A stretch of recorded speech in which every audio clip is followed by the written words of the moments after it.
Hey everyone, you're watching Disney Channel. Welcome to Blue Archive. Here you roleplay as a Catholic priest, except you can actually get bitches, so you're basically Johnny Sins. The Pope would not approve, but the Catholic Church would. Here, we ignore Twitter. Today's video is sponsored by my Discord server. They'd like to remind you, Cunny, in Blue Archive, you are the only man, apparently, other than this suit who has the drip and the music. Meanwhile, We're sitting out here Yee ass haircut you got. with this terrible theme.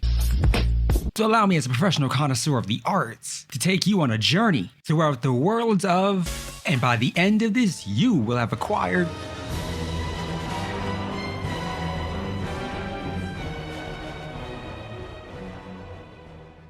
Aris is a unit that is very popular amongst the entirety of the Blue Archive fandom, particularly because of her art, but also because she was essentially the first unit that got censored. And that's a whole nother debacle that I won't really delve into, but she is beloved by the community, especially in the Discord server. If you come in there, we also have the resident Hoshino enjoyer, Luck, who also happens to be an enjoyer of this character. So if you see quotes throughout the video of whatever he says, remember, I don't probably fact check that. So good luck with that. But ultimately, from a different perspective, she has one of, in my opinion, the best live 2Ds, both for thumbnail material, obviously, for title material, obviously, but also it's very cute and the colors all go together. One of the big issues with live 2Ds in Blue Archive is that they can oftentimes vary between quality, and I think this one is a very consistent, very high quality design. The colors match, the theme match, the music is always nice, let's be honest here. And it's a solid sort of conclusion to the relationship line of a character who was thoroughly introduced through an actual event. So this character has quite a lot of story focused on them, and if you're an individual who likes this character, you have a pretty decent chunk of content to go through.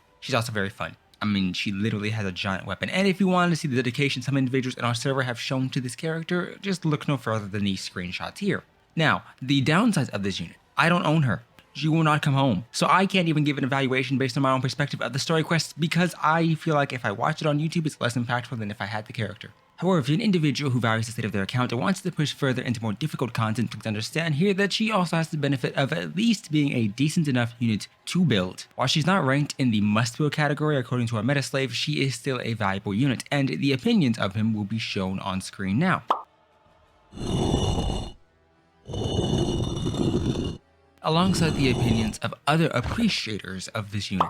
And if you have an opinion you'd like to share about her, mention it in the comment section down below. Ultimately though, I do think this character has, outside of just the exceptional live 2D, which I will repeatedly mention because I think live 2Ds are part of the reason we all like certain characters. Don't get me wrong, I think it's great to have a great relationship storyline, but if you have a good home screen or a good lobby screen, live 2D, then it's much more valuable and it's much more impactful. Because it happens the same way. If a character you like has a really, really bad screen on the lobby, it's just a bit disappointing. So I think nailing that design of a good character, a good model, a good kit, and a good live 2D really does sort of send home the idea that certain units do have a lot of value to at least people who own them. And if you're an individual who happens to utilize less meta units and happens to build units based on just the fact that you like them, hey, good for you. With that being said, as a unit with official sus art, a rapid and vast fan base, an extremely high amount of art, great overall design, and a good kit, I place her at an overall ranking of 8 out of 10, with 0 or 1 being essentially Izumi and 10 out of 10 being Izuna.